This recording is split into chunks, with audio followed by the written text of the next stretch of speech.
আগে যেখানে ভোট গ্রহণ করা হতো কাগজের ব্যালটের মাধ্যমে, এখন তার জায়গা নিয়েছে আধুনিক ইলেকট্রনিক ডিভাইস, যার নাম ইভিএম বা ইলেকট্রনিক ভোটিং মেশিন। কিন্তু এই ইভিএম আসলে কি, এটি কিভাবে কাজ করে, এবং সবচেয়ে বড় প্রশ্ন, আপনার দেওয়া ভোট কতটা নিরাপদ? ভোট কেন্দ্রে ইভিএম মেশিনে কিভাবে গণনা করা হয়? এই প্রশ্নগুলোর উত্তর খুঁজতেই আজকের এই আলোচনা। প্রথমেই জানা দরকার, ইভিএম বা ইলেকট্রনিক ভোটিং মেশিন হলো এমন একটি ইলেকট্রনিক যন্ত্র যার মাধ্যমে ভোটগ্রহণ প্রক্রিয়া সম্পন্ন করা হয়। এটি তৈরি করা হয়েছে যাতে ভোটদান প্রক্রিয়া দ্রুত, সহজ এবং স্বচ্ছ হয়। কাগজের ব্যালট ব্যবস্থায় অনেক সময় গোনা, ভুল হওয়া বা জালিয়াতির অভিযোগ উঠত। সেই সমস্যাগুলো কমানোর জন্যই ইভিএম চালু করা হয়। নমস্কার প্রিয় দর্শক বন্ধু, আমি গৌরাঙ্গ। আপনারা দেখছেন জঙ্গলমহল এনজিও টিভি। একটি সম্পূর্ণ ইভিএম সিস্টেম আসলে একক কোনো যন্ত্র নয়, বরং এটি তিনটি প্রধান অংশ নিয়ে গঠিত। এই অংশগুলো একসাথে কাজ করে পুরো ভোটদান প্রক্রিয়াকে সম্পন্ন করে। প্রথম অংশটি হল কন্ট্রোল ইউনিট বা সংক্ষেপে সিইউ। এটি ইভিএমের মূল অংশ, যাকে বলা যেতে পারে মেশিনটির মস্তিষ্ক। কন্ট্রোল ইউনিট সাধারণত প্রিসাইডিং অফিসার বা দায়িত্বপ্রাপ্ত কর্মকর্তার কাছে থাকে। এই ইউনিটের মধ্যেই ভোটের সমস্ত তথ্য সুরক্ষিতভাবে সংরক্ষিত থাকে। অর্থাৎ আপনি যখন ভোট দেন, সেটি শেষ পর্যন্ত এসে জমা হয় এই কন্ট্রোল ইউনিটে। দ্বিতীয় অংশটি হল ব্যালট ইউনিট বা বিইউ। এটি সেই অংশ যার সাথে ভোটার সরাসরি যোগাযোগ করে। ভোট দেওয়ার সময় আপনি যে বোতামটি চাপেন, সেটি থাকে ব্যালট ইউনিটে। এখানে প্রতিটি প্রার্থীর নাম ও প্রতীক আলাদা আলাদা বোতামের পাশে থাকে, যাতে ভোটার সহজে নিজের পছন্দ অনুযায়ী নির্বাচন করতে পারেন। ব্যালট ইউনিট সাধারণত ভোট কেন্দ্রের ভেতরে একটি নির্দিষ্ট জায়গায় রাখা হয়, যাতে ভোটার গোপনীয়তা বজায় রেখে ভোট দিতে পারেন। তৃতীয় এবং অত্যন্ত গুরুত্বপূর্ণ অংশটি হল ভিভিপ্যাট বা voter verifiable paper audit trail. এই অংশটি যুক্ত হওয়ার ফলে ভোটদানের স্বচ্ছতা অনেকটাই বৃদ্ধি পেয়েছে। ভিভিপ্যাটের কাজ হল ভোটারকে তাৎক্ষণিকভাবে দেখানো যে তিনি কাকে ভোট দিয়েছেন।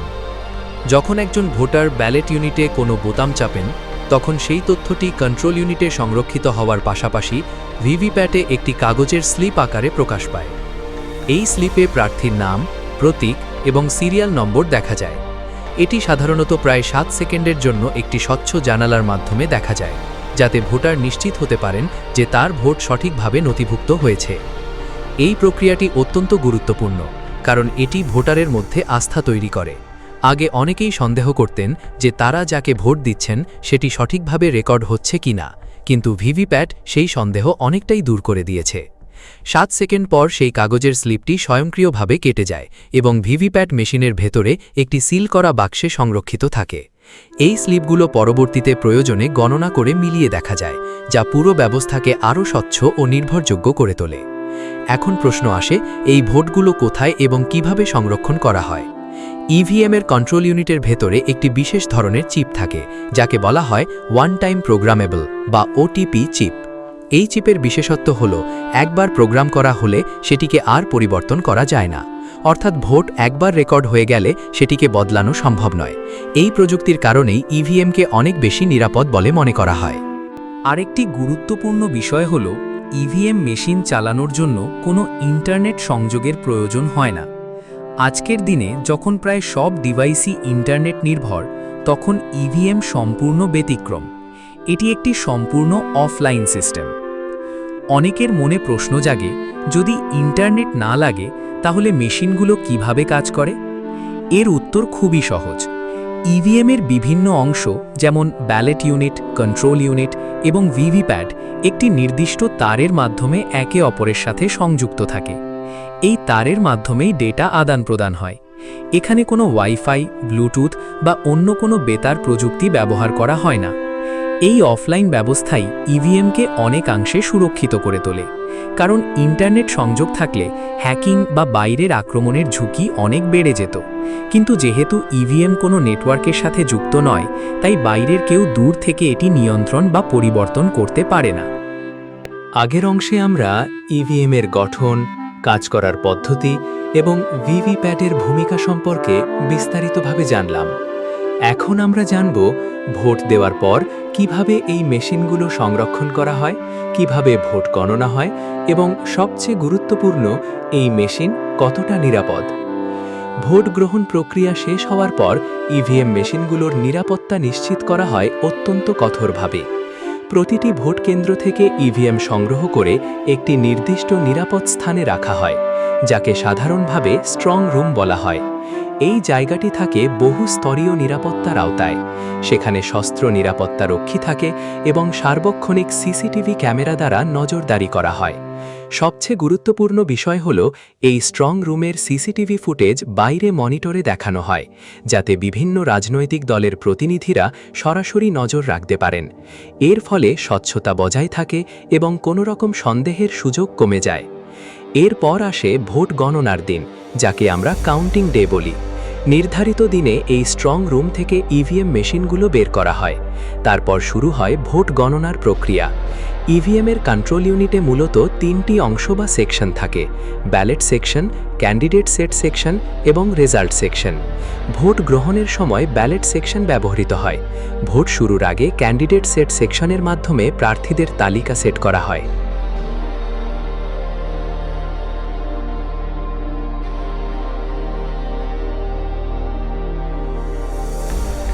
কিন্তু ভোট গণনার সময় সবচেয়ে গুরুত্বপূর্ণ ভূমিকা নেয় রেজাল্ট সেকশন। এই অংশে রেজাল্ট এই বোতাম চাপলে দেখা যায় প্রতিটি প্রার্থী কতটি ভোট পেয়েছেন। এটি সরাসরি ডিজিটাল আকারে প্রদর্শিত হয়, ফলে গণনা দ্রুত এবং নির্ভুল হয়। এই রেজাল্ট প্রতি দলের প্রতিনিধিদের উপস্থিতিতে কাগজে প্রথমে রেকর্ড করা হয়। তারপর সেই রেকর্ড তথ্য কম্পিউটারে আপলোড করা হয়। এইভাবে প্রতি পঞ্চায়েতের রেজাল্ট কাগজে প্রথমে রেকর্ড করা হয় এবং কম্পিউটারে আপলোড করা হয়। প্রথম রাউন্ড, দ্বিতীয় রাউন্ড, তৃতীয় রাউন্ড পরপর চলতে থাকে। তখন বোঝা যায় কোন প্রার্থী এগিয়ে এবং কোন প্রার্থী পিছিয়ে, কিন্তু সেটা আসল ফলাফল নয়।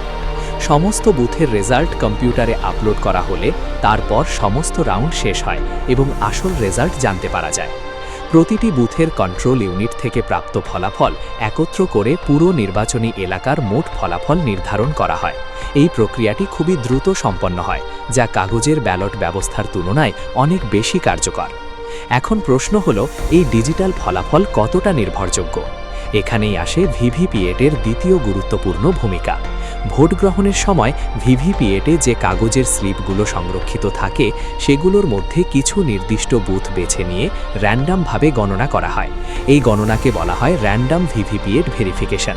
এই স্লিপগুলো হাতে গুনে দেখা হয় এবং কন্ট্রোল ইউনিটে প্রদর্শিত ফলাফলের সাথে মিলিয়ে দেখা হয়। যদি দুইটি ফলাফল মিলে যায়, তাহলে নিশ্চিত হওয়া যায় যে ইভিএম সঠিকভাবে কাজ করেছে। এই প্রক্রিয়াকে বলা হয় ডাবল ভেরিফিকেশন, যা পুরো নির্বাচনী ব্যবস্থার ওপর মানুষের আস্থা বাড়ায়। বাকি অংশে যাওয়ার আগে একটা কথা বলে নিই, যদি আমার এই বর্ণনা বা প্রতিবেদনটি ভালো লেগে থাকে, তাহলে অবশ্যই লাইক করবেন এবং সাবস্ক্রাইব করবেন। এবার আসা যাক একটি গুরুত্বপূর্ণ প্রশ্নে। পোলিং অফিসার বা দায়িত্বপ্রাপ্ত কর্মকর্তারা কি ইচ্ছা করলে ইভিএম মেশিনে কোনো পরিবর্তন করতে পারেন? এর উত্তর হলো না, তারা তা করতে পারেন না। কারণ ভোট গ্রহণ শুরুর আগে কন্ট্রোল ইউনিটের গুরুত্বপূর্ণ অংশগুলো বিশেষ সিল দিয়ে বন্ধ করে দেওয়া হয়। এই সিলগুলো সাধারণত গোলাপি রঙের স্ট্রিপ বা টেপ দিয়ে করা হয় এবং সেখানে বিভিন্ন রাজনৈতিক দলের প্রতিনিধিরা এবং কর্মকর্তারা স্বাক্ষর করেন। ফলে এই সিল ভাঙা হলে তা সহজেই ধরা পড়ে। এই সিল থাকা অবস্থায় কন্ট্রোল ইউনিটের ভেতরের কোনো বোতাম বা অংশে হাত দেওয়া সম্ভব নয়। যদি কেউ জোর করে সিল ভেঙে কিছু করার চেষ্টা করে, তাহলে সেই ইভিএম মেশিনের সমস্ত ভোট বাতিল বলে গণ্য করা হয়। তবে একটি নির্দিষ্ট বোতাম আছে যেটি ব্যবহার করা যায়। এটি হলো ক্লোজ বাটন। এই বোতামটি একটি কালো ঢাকনার নিচে থাকে এবং শুধুমাত্র ভোট গ্রহণ শেষ হওয়ার পর সকল দলের প্রতিনিধির উপস্থিতিতে এটি চাপা হয়। এই বোতাম চাপার পর ইভিএম আর কোনো নতুন ভোট গ্রহণ করে না। এই সমস্ত নিরাপত্তা ব্যবস্থা নিশ্চিত করে যে ভোট গ্রহণের সময় বা পরে কোনো অনিয়ম করা অত্যন্ত কঠিন। সবশেষে আসা যাক সবচেয়ে আলোচিত প্রশ্নে, ইভিএম কি হ্যাক করা সম্ভব? সাধারণভাবে বলা যায় ইভিএম মেশিন হ্যাক করা খুবই কঠিন এবং প্রায় অসম্ভবের কাছাকাছি, কারণ এই মেশিন কোনো ইন্টারনেট বা নেটওয়ার্কের সাথে যুক্ত নয়, ফলে দূর থেকে হ্যাকিংয়ের কোনো সুযোগ নেই। এছাড়াও এতে ব্যবহৃত ওটিপি চিপ একবার প্রোগ্রাম করা হলে তা আর পরিবর্তন করা যায় না। উপরন্তু পুরো প্রক্রিয়ায় বহুস্তরীয় নিরাপত্তা, সিলিং ব্যবস্থা, সিসিটিভি নজরদারি এবং ভিভিপিএটি যাচাইকরণ থাকায় কোনো ধরনের জালিয়াতি করা অত্যন্ত কঠিন হয়ে দাঁড়ায়। আশা করি আমার এই প্রতিবেদনটি ভালো লেগেছে। আপনাকে ধন্যবাদ।